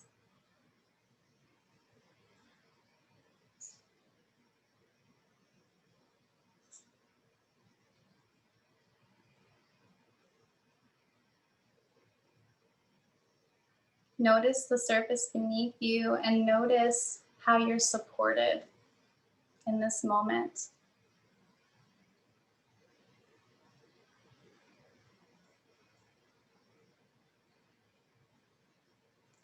Notice how that surface is connected to Gaia, our Earth Mother, underneath you here, and how she really is holding you up. Gaia provides. She gives us everything we need in order to survive and thrive in this life. She gives us so many things: resources, food, community, connectivity, love, and all of these interesting molecules that dance and play within us, creating this physical structure in and around us. So take a moment and tune into Gaia, our Earth Mother, our first mother, and give thanks.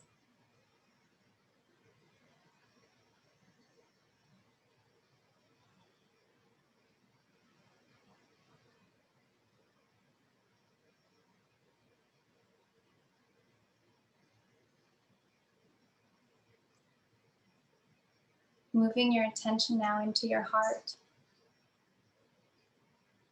I invite you to tune in and begin to notice your own unique rhythms, your pulse. And I invite you to feel the aliveness that's within you.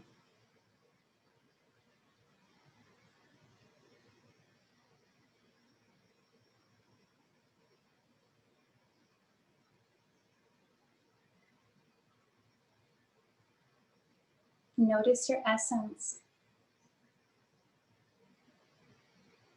Notice how you feel.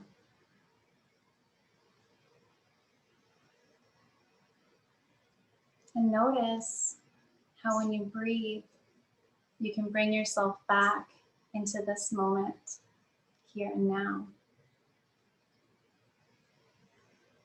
How you can regain control of the mind and this moment. As a reminder, your imagination can affect your reality. It is through our imagination that we have thought, which then gets translated into potentially words or actions, which then turn into things. The imagination is a very powerful place. And today, we're going to invite cannabis to work with us and through us and our imagination to connect not only with ourself in this moment, but also our lineage before this timeline, our mothers and fathers before, and their mothers and fathers before them, and their mothers and fathers before them, and on, and on, and on. Recognize that you are the manifestation of an unbroken chain of life, of experiences, of choices, decisions, and actions that have led to you right here and now, and how precious you are, and how important you are.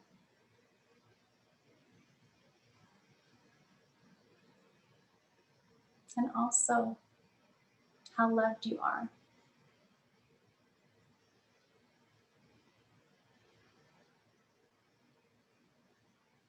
Thank cannabis for her gift of a better life,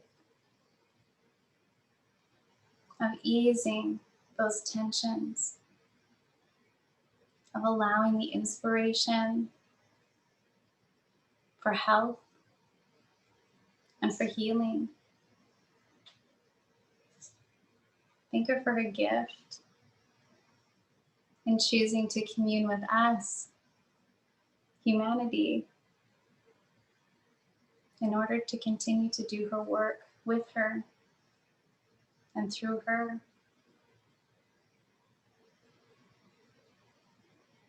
Feel her love and know that she is here with you in all ways.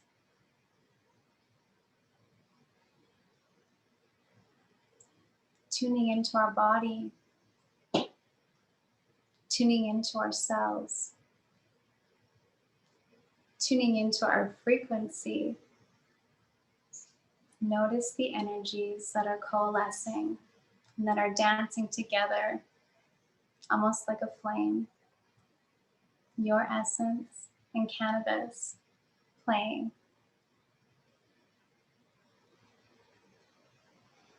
She wants to take you on a journey. And she asks that you're open to playing. You are safe. And you are in control. And here, together now, we're going to begin to explore deeper those ancestral bonds and how in this moment we are able to transmute traumas, beliefs, behaviors, and patterns into new beliefs, behaviors, and actions that we can then determine and decide for not only ourselves, but in how we want to affect those future generations that come beyond us, either of our own bodies or of those around us as a human collective.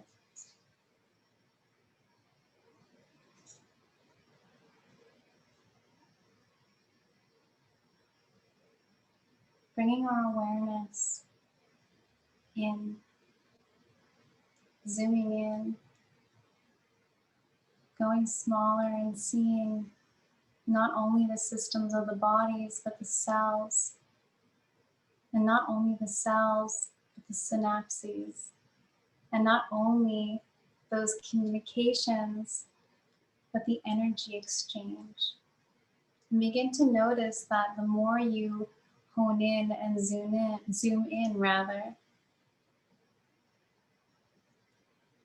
the more something turns into an energy, a frequency. It is from this space that we can begin to do the work and make it lasting along timelines. And we can choose how we would like to live forward, regardless of all that has come before us and all that is seemingly programmed into us now.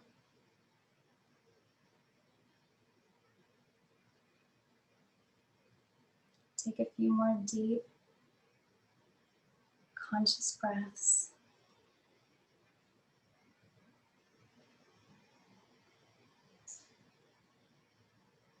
And see yourself as the best and most realized version of you. The one that has overcome the fear, stepped into their highest potential, and is acting from a place of true integrity and true love for yourself and those around you.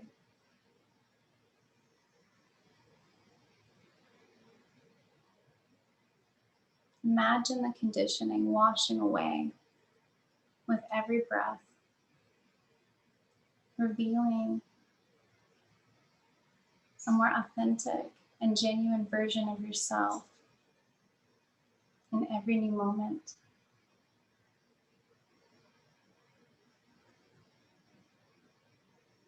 Recognize that these things happened, but they don't define you anymore. What defines you is how you choose to embrace and be present in this moment now. And yes, you will be triggered. And yes, things will come up. But it is through this awareness in the now that we have the control and the ability to shift timelines and to heal those ancestral wounds and traumas.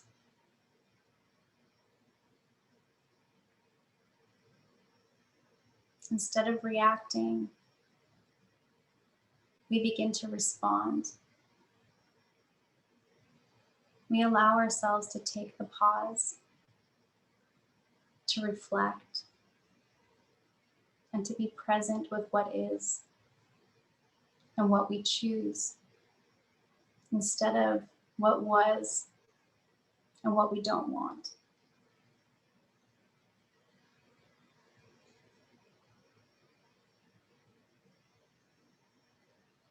Moving into this space of pure awareness, I invite you to go on a journey with cannabis. Imagine her taking you by the hand and moving you forward into this timeline where those who are around you are influenced by you, and how you begin to affect the domino of evolution through how you interact with the present moment.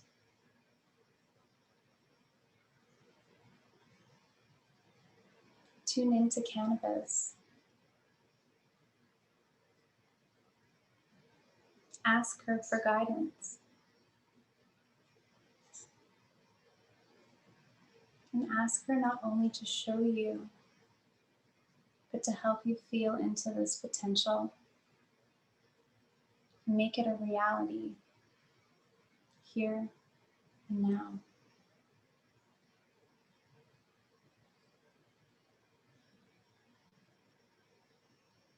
Ask her. She'll show you.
As she continues to show you, you feel her pulse within you. You feel her presence and her strength continue to help and support and guide you through these moments, bringing more and more clarity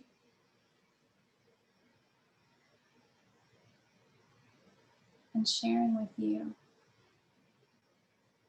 the potential manifest through this now moment. You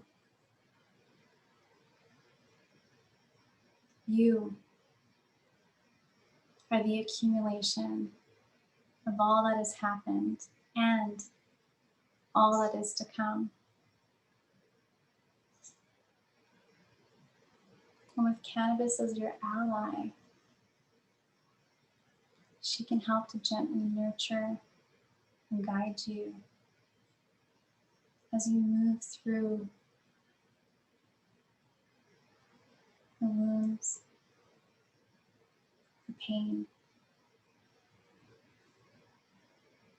and those points that either make you choose to react or respond.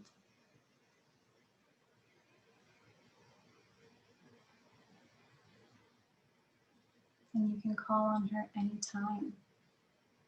She is with you and in you. She is in your cells. She is merged with your essence. And together, as friends,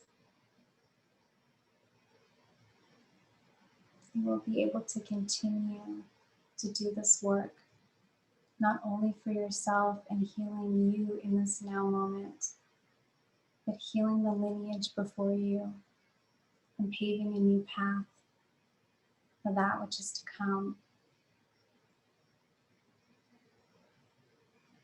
She loves you. She cares about you.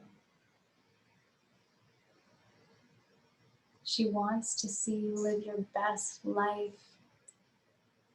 fully fulfilled, no regrets, only adventure and stories and laughter, challenges that you've overcome, and opportunities to learn and grow and get to know yourself better through the process.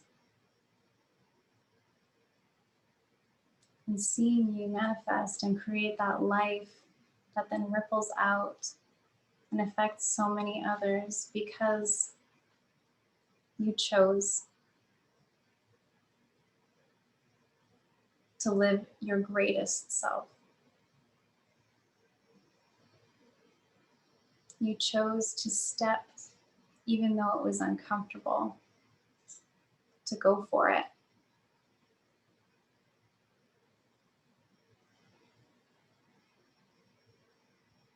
She wants to see you thrive.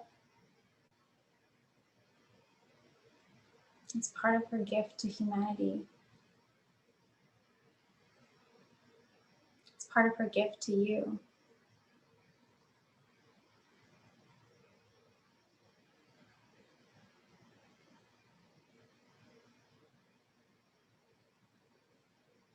She wants to remind you too, to lighten up, to find the sweetness in life, and to really go for the nectar. Enjoy the honey, and to really appreciate the beauty all around you while you can. Your presence is your purpose, and what you bring to each moment is the gift.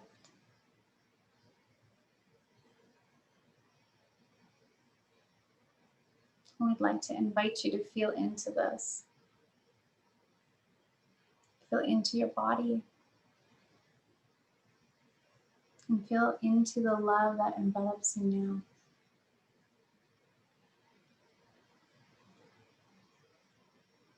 Know that you are fully supported and loved, and that you have a friend with you at any time.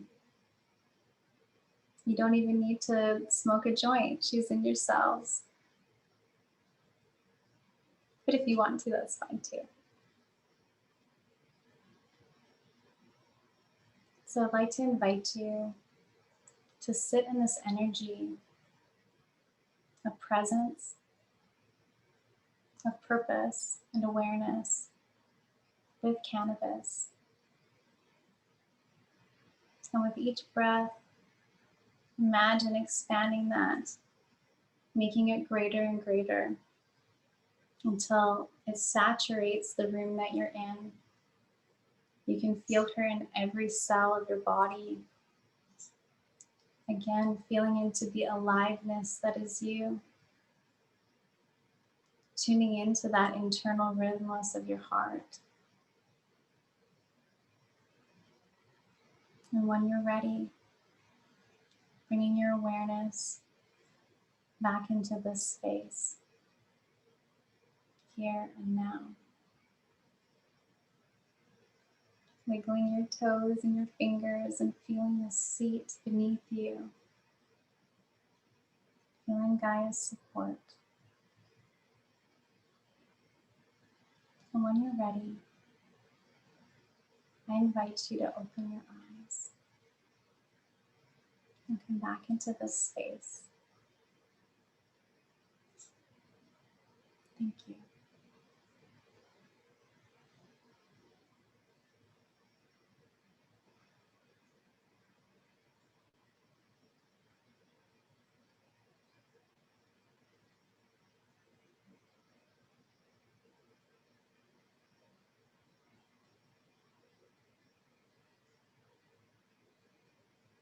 Take a few more moments and feel.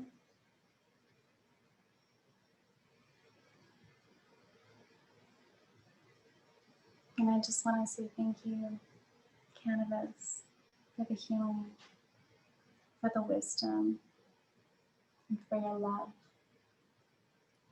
And I want to thank all of you for joining me on this adventure in life together. Thank you for joining me in the garden and enjoying the fruits of all she has to gift. Thank you so much for being here with me and holding such beautiful space for me to share this story from the heart. Like I said, it's the first time I've shared Omanopa's story since Oma passed a couple of years ago. And I shared it once after that, but this has been a long time. And I just want to thank you all for your kindness and your love and your presence. I've really enjoyed being in this community with you. And I really look forward to our next time together. So I'm just taking a look here.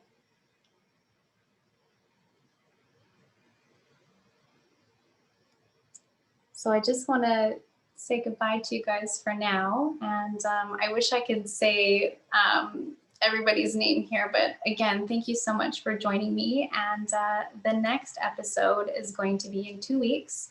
So it's every second Sunday at 7 o'clock usually. I know today we had some weird freak storm and then it was fine, but every second Sunday. So on the Sunday closest to the full moon. So in a couple of weeks. And in the meantime, I want to invite you again to take a moment and really reflect on what this new energy time means for you and how you want to move forward with your life. If there's anything that you're ready to let go of, what I love doing is writing it down on a piece of paper, writing on the back of that paper what I want to bring into my life, and then I burn it. And for me, that's a really simple ritual that really just helps me get clear, move forward, allow the things to let go that are ready to be let go, and have a focus forward. So again, from my heart to all of you, thank you so much for showing up.